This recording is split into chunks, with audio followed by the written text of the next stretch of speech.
Good Friday to you. Hope it's been a good one. It's been an interesting one around the newsroom, certainly, to say the very least. And everywhere, if you watch the weather or have been out in it in any way, shape, or form, a bit of a back and forth. Just kind of scattered, splintered showers, if you will. Some of those turning over to some flakes later on tonight and tomorrow. And, of course, we'll update your forecast in more detail in just a few moments. An unusual car fire and the fact that it was directly under the red light, parked in front of the Sagers Renaissance Center, and just, of course, on our security cameras. And stopped traffic earlier today. No one was injured, and there was a little fear of that, I think, by those who responded for just a few moments. Judge Executive Matt Wireman frustrated, to put it perhaps mildly or politely, even with a recently cleaned garbage dump being piled high again. Authorities are investigating after some evidence, if you will, from the scene. Hopefully will lead them to whoever put it there. I'll show it to you in just a few moments. Boosters are available. The second booster or the fourth shot at the McGoffin County Health Department are available. They're in. They're taking appointments. The first day almost already filled up. And I'll have COVID numbers for the week as well. And indictments returned yesterday by the McGoffin County Grand Jury. And it all starts in just a matter of seconds. Are you ready for warm weather and a little sunshine? The Appalachian Wireless team has decided to have the ultimate spring break event. A sale so big with so many savings opportunities, you'll be thinking it's Christmas in April. The spring break event is going on now through the end of April, and all smartphones are on sale with Appalachian Advantage. Spring into an Appalachian Wireless retail location or visit us on the web to see what deals have sprung at our spring break event. We know what you want because we are you. We are Appalachian Wireless. I'm Neil Adams, Republican candidate for Sheriff of McGoffin County. My main duty as Sheriff will be to protect all the people of McGoffin County, and especially our elderly and youth, from the ongoing drug scourge. I am not a politician, but I am a highly trained narcotics detective with over 21 years of law enforcement experience. I know and I see people every day that express their concerns about the illegal drug activity in our county. I hear your voices, and I'm letting you know that help is on the way. I ask all fellow Republicans to join my team in helping me to fight this drug epidemic in our county. Vote Neil Adams, Republican for Sheriff. Not everything has changed over the years. Frazier's Prater Drug Store is still your most trusted pharmacy, where you can get your prescription brought to you curbside or make your way to the counter for a snack, lunch, or an incredibly sweet treat. And check out Strings and Things inside the shack, the Radio Shack, musical instruments, guns, ammo, electronics, and more. It's as wonderfully unique of a shopping experience as is the selection at Frazier's Prater Drug Store in downtown Sayersville. A McGoffin County resident came into the Judge Executive's office this morning with some mail that they pulled from the side of a freshly cleaned previous garbage dump that is, again, now a place where someone has carelessly dumped a houseful, what it appears to be, of garbage, instead of almost as easily taking it to the dump. Over the years, and as of late, a lot of man-hours and money have been invested in cleaning up legal dumps all over McGoffin County, and authorities are trying to find and prosecute whoever is responsible for this latest one on Tick Lick. The letters were actually very, very old. They were postmarked 1965, which, based on the items that were thrown there, it appears that someone's probably cleaned out an old house somewhere, and we're trying to locate that now. But this resident was very concerned because they know the work that we've done getting that road cleaned up. We've actually had a couple of the grants to clean dumps up have been on that road.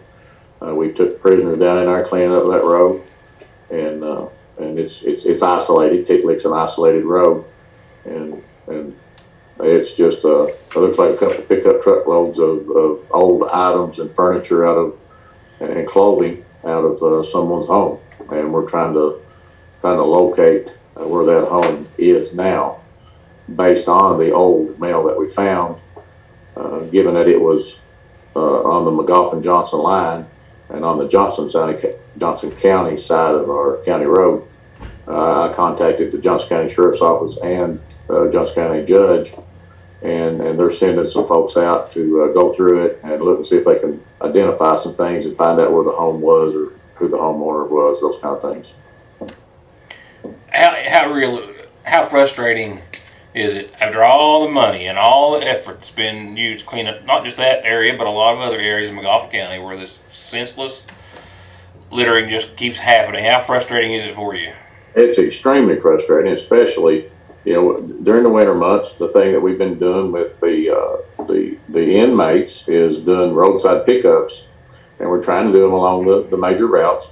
That's where a lot of the garbage is. We have them on some county roads too. We picked up some of those, but in particular, we cleaned these stretches of roads up, and one of them I see, particularly on 404 at the McGoffin Floyd line. We cleaned the dump up there with our prisoners, and a couple of days later, I've got my uncles are calling and people that live up that way saying they've already thrown bags of garbage out up here, and I just don't get it.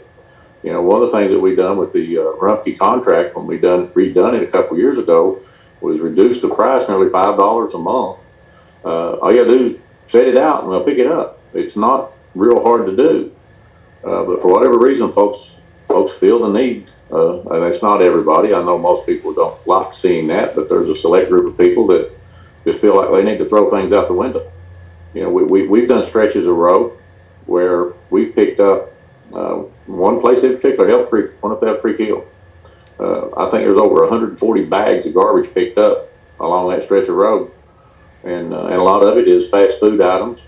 But as soon as we got it picked up, it looked real good for a day or two. Or same thing going over Iverson Hill, the Minix curve on Route 7. It's like we know about how long it takes to drink a pop and eat a hamburger, but once it gets that far along, it goes out the window. And we can do better than that. There's no sense in it. It's again, I could talk about this for an hour. It really upsets me. It's frustrating. I'd like to be doing other things with the prisoners than picking up garbage. People come from out of town. We're trying to promote our community for economic development, for tourism, and they come and see trash laying everywhere. It's very disheartening. Do you think that laws in place are strong enough to deter this at all? And is there anything we can do on a local level to make them worse or more, give them some strength?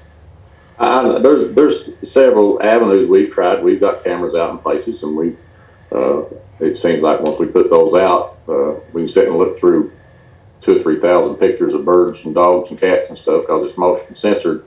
We've not had a lot of luck, but we're going to have a lot of luck because we'll find one somewhere and we'll prosecute them the best we can. But as far as catching people, that's the hard part. This is one of them things that we got to self-police. If you see people throwing stuff out, or they're throwing it out, let us know. And if we can prove it, we don't care if it's taken off. I don't. This is not one of those things where, to me, it's a political issue. It's the right thing to do. Trash is trash, and it needs to go in the right place. You don't need to go beside of a road in our parks and people's yards. Up where I live on Mason, the residents up through there have always got stuff in their yards that they have to go pick up, and that's just ridiculous. And it's high time we grew up as a community, and we don't do those things. Again, it's a select group of people that don't care to do that. Most folks that I know and talk to are frustrated as I am about it, and they don't like these kind of things. But I just don't know. I don't know what the answers are, other than just constantly bringing attention to it, because we just can't keep going out and picking that up. I mean, we've got things in place to take our trash to, and it's not like it's. Everything's going up. We cut that back. So, or at least the contract is. We don't pick it up ourselves. Rumpke does, but it just again, I'd say I could stand here and gripe about this for 2 hours. Wireman asked that if you see anyone throwing garbage out of their window, or certainly something on a grand scale of what we just saw in Ticklick, if you see or have any information about either of those circumstances, to please call the judge's office or authorities. With that said, more local news as we're wrapping up this week in just a moment. Since 1974, the McGoffin County Rescue Squad has been providing emergency aid and rescue services to the citizens of McGoffin County. In 2021, the McGoffin County Rescue Squad answered 307 calls for service, requiring 20,968 man-hours and logging 515 man-hours of training. On this May 5th, 6th, and 7th, The McGough County Rescue Squad will be conducting its 43rd annual media auction live through WRLV 106.5, Howard's TV Cable, Channel 15, Foothills Communication, Channel 2, and Your News Today's YouTube channel. All items and donations are also printed in the Sayersville Independent. Merchants from McGough County and Eastern Kentucky have donated items and services to be auctioned, and ad time can be purchased for $10 a spot. This is the primary fundraiser for the McGough County Rescue Squad. If you have any questions or would like to make a donation, please call the McGough County Rescue Squad, Station 1, at 606-349-5500. Thank you. The 43rd Annual McGough County Rescue Squad Media Auction is dedicated to the memory of Captain Carter Connolly. Hello, I'm William Bill Meade, and I'm a Republican candidate for McGough County Sheriff. Like you, I'm concerned about the effects that drugs are having on our loved ones. With over 33 years of law enforcement experience and training, I know how to combat this problem. I will run a financially responsible office and be accountable for your tax dollars. After looking at the sheriff's budget, I know that I can provide this county with a much-needed 24-hour patrol. I'm William Bill Meade, and I'm number 4 on the Republican ballot, but I'm number 1 for McGough County. Check out the latest in savings on new sets of tires and vehicle maintenance at Conley's, like $150 back on Goodyears, $120 back on Bridgestones, and big deals on Firestone, Hankook, General, and more. All with perfect snap-on balancing, and where they only charge $35 for state-of-the-art computer diagnostics to fix exactly what you need and get you back on the road. On the web at conleytire.net or stop by in Staffordsville. Hello folks, I'm Jeff Lovely. I would like to ask for your vote and support to elect me as your next McGough County attorney. I've been practicing law for 25 years. In that time, I've seen the good, the bad, and the ugly of county attorney offices throughout Eastern Kentucky. I've learned that the best county attorneys are available and willing to listen when you have a question or a problem, and will do everything that they can to help. So I would like to ask for your vote and support to elect me your next McGough County attorney, so I can be there for you and your family. Parkway Pharmacy, as always, promises the quickest service with the very best care and prices, and to always have someone there to talk to when you have a question. With 3 pharmacists, curbside, drive-through, and call-ahead service. Parkway Pharmacy in Sayersville, 349-4400. Where you can always talk to a pharmacist when you need one. 2 men indicted by McGough County's grand jury on yesterday. One just named in federal indictments for child pornography-related counts. Now he faces 21 additional counts on a local level. He is one of 2 men which were indicted yesterday. We'll begin with the other, however. Jerry Combs of McGough County, indicted for complicity in trafficking, including fentanyl derivatives. Jerry Combs, 46, of Sayersville, was indicted on complicity in trafficking in a controlled substance, first-degree first offense for the fentanyl derivatives, and complicity to trafficking in a controlled substance, first-degree first offense for methamphetamine. The indictment does not list who he was complicit with in this particular case. However, he was jailed originally in October of last year related to this case, facing these charges by the McGough County Sheriff's Department. He was jailed again in December of late last year for possession in the first degree, possession of drug paraphernalia, and trafficking in the first degree, and then jailed again on March the 21st, just a couple of weeks ago, on trafficking in heroin, trafficking in meth, and possession of drug paraphernalia. The second of the 2 indictments returned yesterday by the McGough County grand jury is actually the second of 2 indictments for this one man. You may recall just a couple of weeks ago here on Your News Today and in the Independent, we covered that David K. Jackson, 53, of Sayersville, was then, a couple of weeks ago, named in a federal indictment released on March the 24th, charging him with 2 counts of receipt of child pornography and a count of possession of child pornography. He was arrested for the federal charges on March the 28th and is currently being held in the Pike County Detention Center. And just earlier today, a federal judge ruled in a detention hearing that was held earlier where his attorneys and himself were requesting to be released. The judge denied that, pending further orders from the court. As for yesterday's McGough County grand jury indictment, he was named on 21 counts related to the possession and distribution of child pornography, 20 counts of possession, 1 count of distribution. Both of these indictments related to the same case that stems from an investigation by the Kentucky State Police's Electronic Crime Branch, which resulted in him being arrested at his Allen Drive apartment on June the 24th of last year after an undercover crimes against children investigation. Meanwhile, a representative from the Kentucky State Police's Electronic Crime Branch explained to the Sayersville Independent today that in instances where a federal agency adopts a state-level case after an arrest has been made, as in this case, they are required to continue working the case as they normally would, which would include seeking grand jury indictments, like on a local level here, unless the federal agency picks up all the charges. And in this instance, Jackson is federally charged on 3 counts related to pornography, but has now been indicted, as I just told you, on the 21 counts on a state level. Heather also spoke with our Commonwealth's Attorney, Todd Martin, and she has some other information, all of which will be included in next week's edition of the Sayersville Independent. The latest on COVID and COVID numbers in just a few moments. Right now, though, a car fire just feet away from this office and closer to even others in the downtown Sayersville area. Fortunately, was confined just to the car itself, and the occupant had already parked and exited the vehicle just a few minutes before. Around 1:30 or so, man pulls in, as you see there, the blue Chevrolet Caprice right in front of the Sayersville Renaissance Center in the parking spot there. Gets out of his car and walks across the street, and only in a matter of a few minutes, 4 at the most, you'll see some smoke coming from the area of the car. The white Ford there driving by, that's Mayor Pete Shepard, who saw the smoke and realized what was about to happen. And in a total elapsed time of about 6 or 7 minutes, this was the scene. I was actually just had gotten in from Lexington, walked in the back of the office, and looked up on the security monitors and saw this and walked out and caught the video as you see here. Fortunately, there was no one in and around the car, as the video showed you, or as I told you, the driver had already gotten out and walked away, but no one knew that, and they couldn't tell from the amount of smoke that was billowing from the vehicle. But the fire department was able to get there in just a matter of seconds, obviously, and beat back the flames, which is believed to have been started by some sort of an electronic malfunction, and determined that indeed no one was in the vehicle, and of course no injuries were sustained to the driver or to anyone who responded. But, could have been a lot worse for a lot of reasons.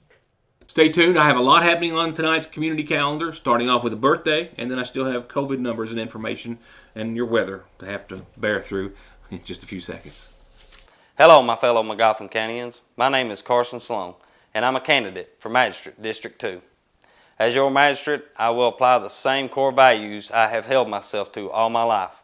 As your magistrate, I will always be honest, hardworking, trusting, and dependable.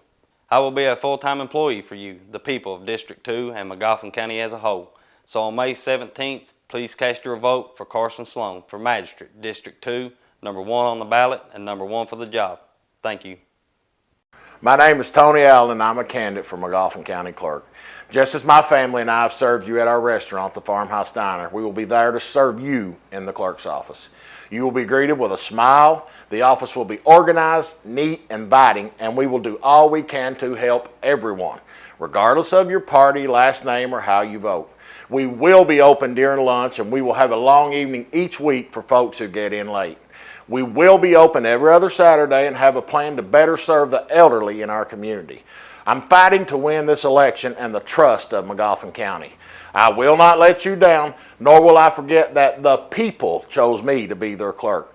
Vote number 1 on the ballot, Big Tony Allen for Magoffin County Clerk. I'm Kelly Collins. And I'm Taylor Shepard. And we are with the Golden Law Office. We both began our legal careers in Lexington, representing the nation's largest insurance companies. This experience provided us with inside knowledge as to how the insurance company will defend your case. We are now taking that knowledge and returning to our hometown in Eastern Kentucky. As a partner at Golden Law Office, we are returning home to continue to help those hurt through no fault of their own. If you or a family member have been injured in an auto or truck accident, call Golden Law Office today. Whether the new year brings you new dreams or you're working towards the same ones, let Salyersville National Bank help you build, bank, or save for them. Salyersville National has been helping dreams come true since 1902. Give them a call at the main location, 349-3131, or the branch, 6121. Here's tonight's calendar. And let's start off by seeing whose birthday it is today. And after learning from a whole lot of family and friends, I can tell you it's Edwin Rose's birthday. Edwin, happy birthday to you. Happy birthday to you, Edwin Rose. Again, happy birthday. From a long list of family and friends, Edwin lives over in Johnson County, and we wanted to wish him a very happy birthday. Happy birthday to you again, Edwin. Hope it's been a good one. The Middle Fork Volunteer Fire Department wants to remind you about their big day tomorrow. Their big annual auction and dinner with an open mic for candidates starts tomorrow at 3. They're going to have great pulled pork and hot dog dinners for just $5, and then the auction, a lot of really great items. It's going to be a lot of fun. Just a wonderful place to go and spend the afternoon. And candidates, a great opportunity to let your voice be heard on your platform. The annual Easter egg hunt hosted by the McGoffin County Public Library in Sagersville, Kiwanis is this Sunday afternoon at 4 o'clock in the Sagersville City Park across from City Hall. Bring your own basket, kids. This is free, and they've got 2,000 eggs and then some, I think. A lot of great prizes, pictures with the Easter Bunny, of course, and a whole lot of family fun. Sunday. And the Royalton Community Easter Egg Hunt is going to be next Saturday, the 16th, the weekend of Easter, at the Punchin Battlefield Park. They're going to start at noon. They've got a lot of great prizes. They've got thousands of eggs and a lot of games and absolutely something for everyone. They hope that you will come by and see them. And I hope you'll come by and check out our community calendar, but as well, put something on it anytime you have something that I need to tell everyone about for you. And that includes birthdays and anniversaries. And remember, send those, if you want them printed in the Independent, to Heather at SagersvilleIndependent.com. I'll be right back. Car wrecks, truck wreck, disability, workers' comp, slip and fall, wrongful death. Your case matters to you. Your case matters to us. Contact McFarland Tinker Law Office. With our combined experience of over 58 years, we're here ready to work for you. Hello, McGoffin County. I'm Eddie Jenkins, Republican candidate for Magistrate, District 2. First, I want to personally thank all of you for your help last election. Since that time, you have not left my mind. Now, I humbly ask for your support once again, and with your help and the strength and progress we've made these last few years with endorsements and such, we can go the distance. It's my continued dream to serve you, the voters of District 2, as your magistrate. Help me help our community this May. Vote Eddie Jenkins, number 3 on the ballot. Coming up Easter weekend on Saturday the 16th, both in the Johnson Central High School Gymnasium. The Call at 3 o'clock on Saturday, a free event with Eddie James Ministries, a special message by Chad Blair, praise and worship, drama, and powerful messages, sponsored by the Calvary Church of God, Faith Harvest Church, Hope in the Cross Church, House of Refuge, and the Tabernacle of Praise. T-shirts and food available there, and join them on Easter Sunday at 10:30. Also in the gymnasium, Pastors Matthew and Diana Kraft welcome you for Easter weekend at the Johnson Central High School Gymnasium. It is never too early for spring to spring at the seasonal shop, and it has. With new ladies' fashions in and arriving daily from all the fashion houses you've come to love, like Royce, Mud Pie, Charlie Page, Simply Southern. They have a new line of spring tees from Ivory Ella, and amazing scents in soaps, body lotions, and home fragrance diffusers by Michael Design Works, with something for every room in the house. Plus new home decor, and as always, so much more at the seasonal shop in downtown Sagersville. At Golden Law Office, our attorneys previously represented the nation's largest insurance and trucking companies, handling cases involving serious personal injury and death. We know their strategies, how they will defend the case, and what factors drive large settlements. The attorneys at Golden Law Office can use this inside knowledge to ensure your case is handled effectively and aggressively. Hiring Golden Law Office provides you with a strategic advantage. Call Golden Law Office today. I've been waiting to hear when they would be available locally and here in the state of Kentucky after the CDC announced approval, of course, of boosters for those over the age of 50 and some other individuals as well. The McGoffin County Health Department has this week received that approval. They've also received their first shipment, and they have their first day nearly full, but are still taking appointments for the next consecutive days for as long as they need. We also get an update on COVID numbers from our Public Health Director, Pete Shepard, as Kentucky is looking very, very, very, very, very green. Yes, indeed. A welcome sight, one we haven't seen in a while. One little county, Anderson, still in the yellow, which is a good thing, but everyone else in the low or green category. Magoffin County is as well, and has been there now for a few days, after we've seen a couple of very low weeks of numbers.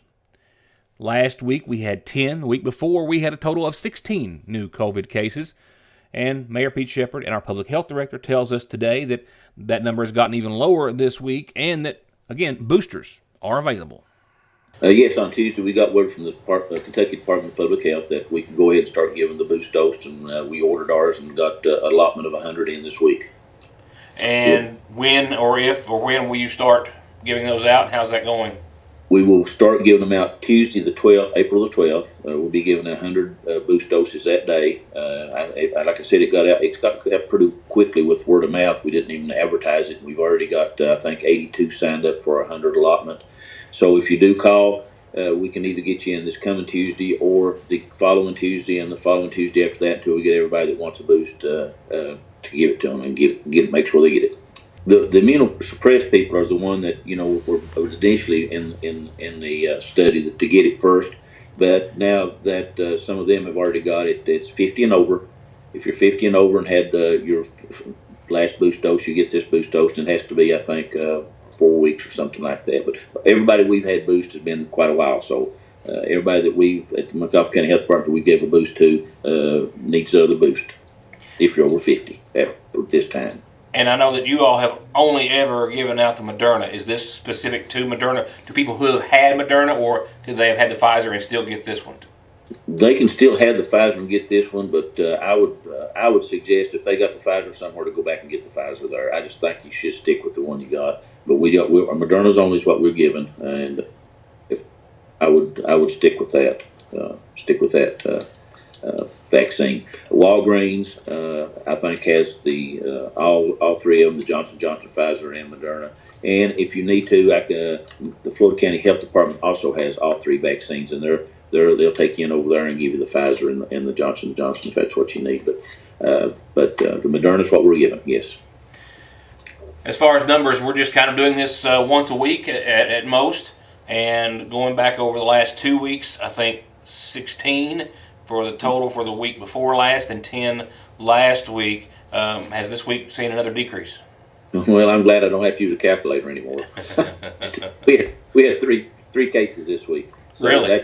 That's really a great number.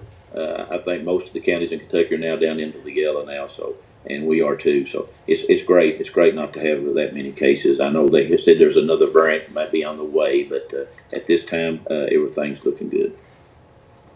Do you think that should be an indicator to anyone to not get a booster vaccine at this point? No, we got to keep our guard up. That's the last thing we can do. I know the last time we let her guard down, and all of a sudden everybody quit wearing the mask and everything, then whichever variant came through, then everybody got it again. But I think you need the boost. What's happened, I think, is the people that are getting the boost and that had the vaccine and getting the boost, and then plus the people that's already had it that didn't get the vaccine, it's kind of immunized a large part of our population, at least, to not get serious side effects. So we got to keep our guard up. You got to keep getting the boost if you don't. And those that have never had the vaccine, they need to go ahead and try to get it if they can. I'm a firm believer in it. I'm a firm believer it stops the symptoms from being as bad and death in the long run. Call the Magoffin County Health Department at 349-6212 and schedule your appointment when you can.